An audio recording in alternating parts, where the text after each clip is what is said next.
tous, bienvenue pour cette nouvelle vidéo tuto. Alors on va plus être sur de l'aquarelle.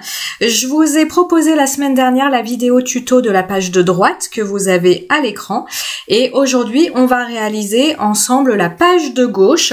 Donc l'idée de la réalisation de ces deux pages, j'avais déjà fait précédemment des pages avec les mêmes fonds en travaillant mes fusions de couleurs et c'est des pages finalement, en tout cas les fonds de page, qui sont pas mal à réaliser lorsque vous recevez de nouvelles couleurs. C'est ce que je vous montrais en début de vidéo. J'ai reçu des nouvelles couleurs de Octarine Aquarelle, sa palette Mélodie de l'eau, et c'est des fonds très sympas à réaliser pour découvrir tout simplement vos couleurs. Et puis après, il n'y a plus qu'à agencer quelques embellissements pour réaliser votre page. Et je dirais, le tour est joué. Sur la page de droite, on avait travaillé les fusions de couleurs que je vais appeler par contact. Si vous vous souvenez, on avait fait des lignes d'aquarelle. Vous voyez ces lignes. Et puis, à certains moments, on faisait rentrer en contact ces lignes pour que les fusions de couleurs puissent se faire. Sur ma page de gauche, on va également travailler les fusions de couleurs, mais cette fois-ci, en venant ajouter une couleur différente à la couleur de base qui compose les différents carrés que je fais sur ma page. Pour cela, j'ai délimité au crayon de papier 1, 2, 3, 4, 5, 6, 7, 8, 9, 12, j'étais en train de compter, 12 emplacements pour mes carrés d'aquarelle. J'ai laissé en haut une bande blanche, c'est pour mettre le titre de ma page.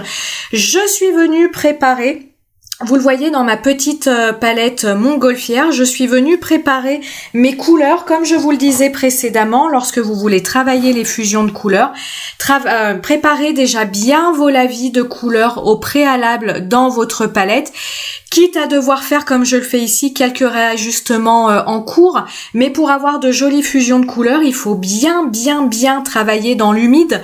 Donc si vous devez à chaque fois préparer votre jus de couleurs lorsque vous voulez travailler vos fusions de couleurs, vous prenez le risque que votre première couleur soit sèche sur votre papier, ou en tout cas trop sèche, et que les fusions ne se fassent pas. Donc préparez déjà vos jus de différentes couleurs dans votre petite palette, et puis comme ça vous n'avez plus qu'à prélever vos jus dans votre palette au moment de réaliser votre fond. Donc je vous disais 12 cases, je travaille à partir de 6 couleurs, 4 couleurs de Octarine Aquarelle et 2 couleurs de alors j'ai l'habitude de dire Marie-Jane Atelier, mais elle a changé son nom, c'est Atelier couleur grenadine. Alors là, prendre de nouvelles habitudes, ça va pas être ça va pas être forcément évident. Donc je travaille avec ces 6 couleurs. Je viens mettre ces 6 couleurs de façon aléatoire sur ma page pour pas avoir 2 carrés de la même couleur qui se suivent de trop sur la page, pour pas avoir comme ça un tas quelque part sur ma page avec la même couleur et puis des choses plus éparses par ailleurs. Et puis pour chaque carré, je fonctionne de la même façon. Je viens faire un carré très humide avec une première couleur. Je n'attends pas que ça sèche et je viens rajouter avec la pointe de mon pinceau une seconde couleur dans mon carré préalablement fait à l'aquarelle. Là, vous pouvez en profiter pour faire des tests. C'est-à-dire, moi je vous dis, je fais un premier carré bien humide, je ne le laisse pas sécher et je viens ajouter une seconde couleur. Après, vous pouvez, de votre côté, faire des tests, c'est-à-dire soit laisser un petit peu sécher votre papier, soit le laisser sécher quasi dans la totalité pour voir, selon le niveau d'humidité ou pris dans l'autre sens, selon le niveau de séchage de votre papier, les fusions seront différentes et ça vous permet de voir un petit peu ce que vous aimez comme résultat, et puis ça vous permet, ce petit exercice, d'apprendre à prédire le résultat avec vos aquarelles.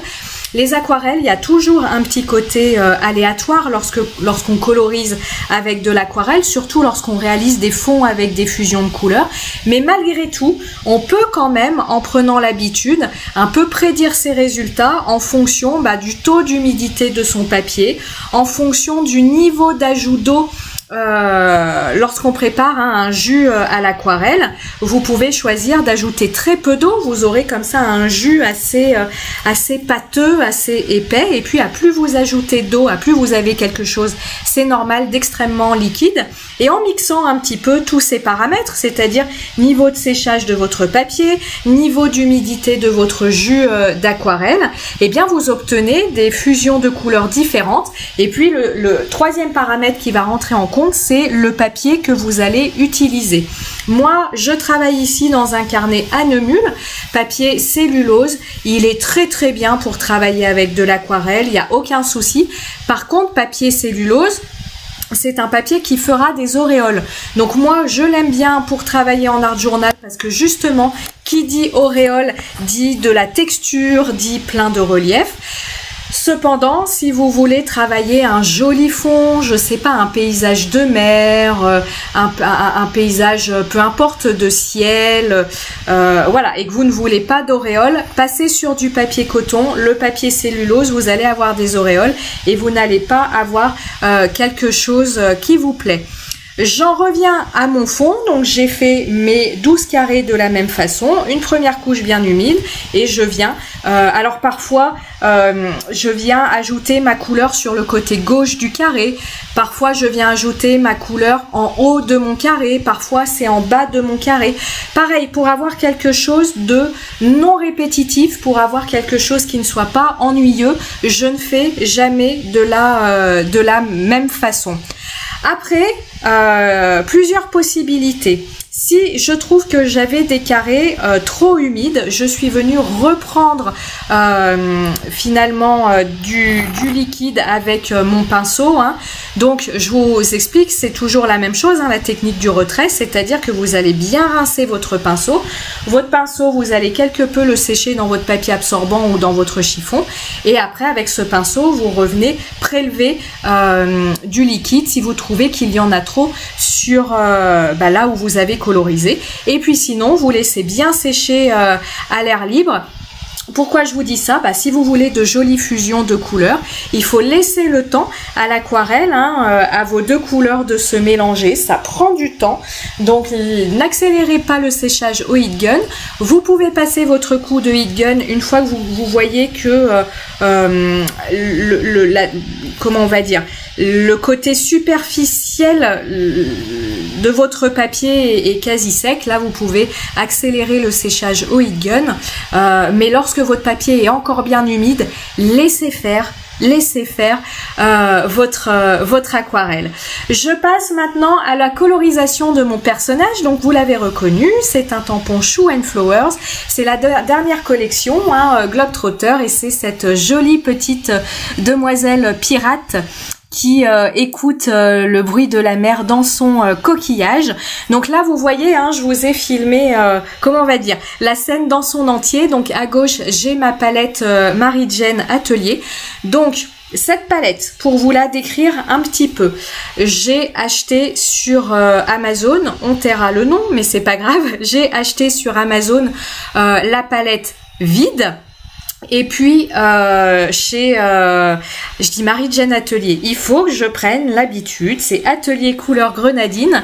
Au fur et à mesure de ses sorties et des couleurs qui me plaisent, eh bien vous voyez, j'ai complété ma palette puisqu'elle vend ses godets. Elle les vend soit à l'unité, soit elle les vend en série, en coffret. Donc quand elle vend comme ça une série, un set particulier, vous pouvez soit acheter les godets sans palette, soit venir rajouter à l'unité des petites palettes. Moi j'ai préféré faire comme ça me permet de toutes les avoir au même endroit plutôt que d'avoir des dizaines et des dizaines de petites palettes, puisqu'en général elle fait des sets de 4 à 6 godets. Je dois en avoir, je sais pas maintenant, je vais pas les compter, mais j'en ai bien une bonne vingtaine. Donc vous comptez, hein, ça me ferait, vu que les boîtes elles comptent 6 godets, ça me ferait trop de petites boîtes. Donc j'aime bien ce système, hein, d'acheter des boîtes, des palettes vides, et puis vous venez les remplir au fur et à mesure. Ici, je travaille sur mon papier aquarelle qui finalement reste mon favori Pour les tamponnages, hein, je vous le dis souvent dans mes vidéos, je suis souvent confrontée à un problème qui est le grain fin, c'est super, ça fait de très belles fusions de couleurs, mais le problème du papier grain fin, c'est que les tamponnages ne sont pas nickel puisqu'il y a du grain. Et puis de l'autre côté, vous avez le papier à grain satiné qui est hyper lisse, donc vos tamponnages sont nickel. Mais sur du papier satiné, en fait, votre aquarelle, le liquide reste en superficie de votre papier, il ne rentre pas dans le papier et les colorisations sont de fait plus sujettes aux auréoles. Et en tout cas pour moi, avec ma façon de faire, les fusions de couleurs, les dégradés, comme je le fais ici, sont beaucoup moins aisés.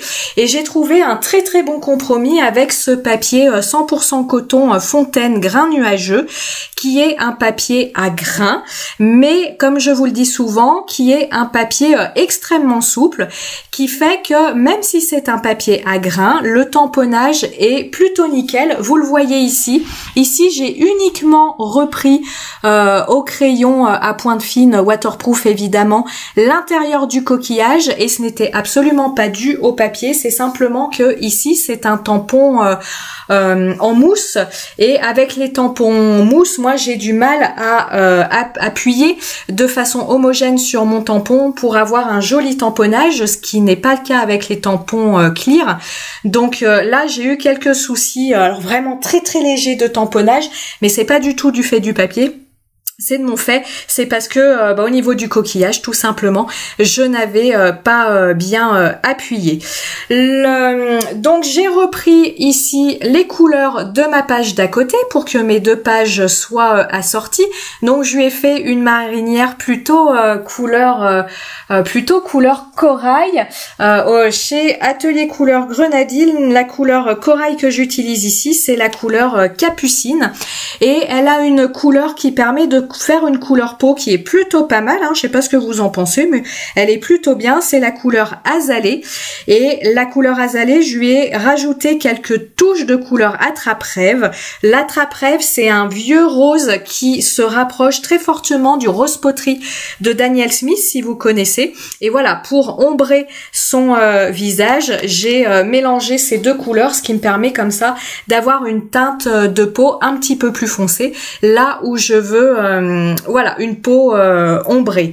Je suis venue découper ma petite demoiselle. Donc pareil, le papier Fontaine, il est très souple, donc au niveau découpage, ça se passe très bien. Je vous en parlais pareil précédemment, il y a un papier que j'aime beaucoup, c'est le papier Arche grain fin. Mais le papier Arche grain fin, on a le souci du tamponnage parce que c'est du grain fin et c'est du papier qui est hyper rigide. Et au niveau du découpage, au niveau du détourage, c'est parfois un petit peu compliqué. Moi j'ai eu quelques petits accidents de d'étirage de papier malencontreux. Donc voilà, ce papier Fontaine, hein, pour tout vous dire, j'en ai recommandé un bloc parce que voilà, jusqu'à prochaine trouvaille, ça restera mon papier favori pour plein de raisons. On continue le travail du fond, donc j'ai laissé mon fond de page, je l'ai pas accéléré au heat gun, hein, comme je vous disais, je l'ai laissé sécher tout seul. Moi je fais mes réalisations sur plusieurs jours, je fais pas mes réalisations mettons sur un après-midi, parce que je fais souvent plein de choses diverses et variées sur un après-midi, donc j'ai le temps comme ça hein, de laisser sécher la nuit. J'ai utilisé au niveau de mon personnage le tampon de fond hein, de la collection Globe Trotter, où en fait on a un joli quadrillage avec des taches, avec quelques chiffres. C'est un tampon qui a pas mal de textures différentes et qui est très intéressant. Et puis vous voyez les petits motifs que je viens ajouter, le phare, les petits bateaux, les petits poissons. Ce sont des motifs qui sont issus alors d'une ancienne collection, la collection Journal Chromatique, et c'est la planche Blue. Et je viens comme ça, pas dans toutes les cases, mais dans certaines cases, ajouter des motifs. Donc l'idée de ma page, en fait, c'était d'avoir quelque chose de très texturé en bas à gauche. C'est pas évident, je m'y perds parce que je suis un petit peu en miroir avec la vidéo. Bref, donc en bas à gauche, d'avoir quelque chose de très texturé. Donc j'y mets ce tampon de fond, j'y ajoute ces projections au marqueur acrylique noir. Et puis vous voyez, à plus on monte en haut à droite, à moins on a de texture. Autre chose, vous voyez pour cette page, je travaille en recto, en verso, donc j'ai énormément d'épaisseur sous ma page. C'est aussi pour ça que j'ai réalisé quelque chose d'assez simple, c'est-à-dire des tout petits tamponnages, hein, les bateaux, le phare, le poisson, ils sont tout petits pour avoir une bonne prise au niveau de mon papier, parce que j'aurais pas pu ici faire directement sur mon papier un gros tamponnage, étant donné que j'ai énormément d'épaisseur en dessous, et puis qui plus est, j'arrive gentiment à la fin de ce carnet, donc voilà, j'ai beaucoup de choses. Je suis venue ajouter le titre Océan, lui aussi il est issu d'une planche de tampons de la collection Globetrotter, et puis les petits poissons, eux, de mémoire, ils sont issus de cette fameuse planche Blue de la collection Journal Chromatique. De toute façon, comme d'habitude, je vous mets tout en descriptif de la vidéo ou dans l'article du blog qui va avec cette réalisation. Donc voilà, je vous mettrai les références exactes en descriptif de la vidéo. Oui, je chauffe ici au heat gun parce que je tamponne à la Versafine claire, et la Versafine claire c'est une encre à séchage lent. Donc comme je voulais tout de suite coller mon personnage pour éviter d'en avoir plein les doigts et pour éviter de faire des traces malencontreuses, eh bien je viens bien sécher mon encre au heat gun. Je viens tout coller à la tacky glue comme d'habitude, et puis vous allez le voir, je vais rajouter donc des petites touches de marqueur blanc Artistro comme d'habitude, et puis je suis également venue rajouter des projections au marqueur acrylique blanc, donc j'ai fait au noir et au blanc parce que je trouvais que mon fond manquait un petit peu de lumière. Voilà, il y avait la grille noire, les bateaux noirs, le phare noir, il y avait beaucoup de choses noires, donc je voulais ajouter un petit peu des touches de lumière avec ces projections au marqueur blanc. Et bien écoutez, on arrive à la fin de la vidéo, j'espère qu'elle vous aura plu. Voilà, vous voyez, elle correspond bien avec la page de droite, donc ça nous fait une double page tout en aquarelle pour cette réalisation. Je vous souhaite de bonnes réalisations et à très bientôt. Ciao, ciao!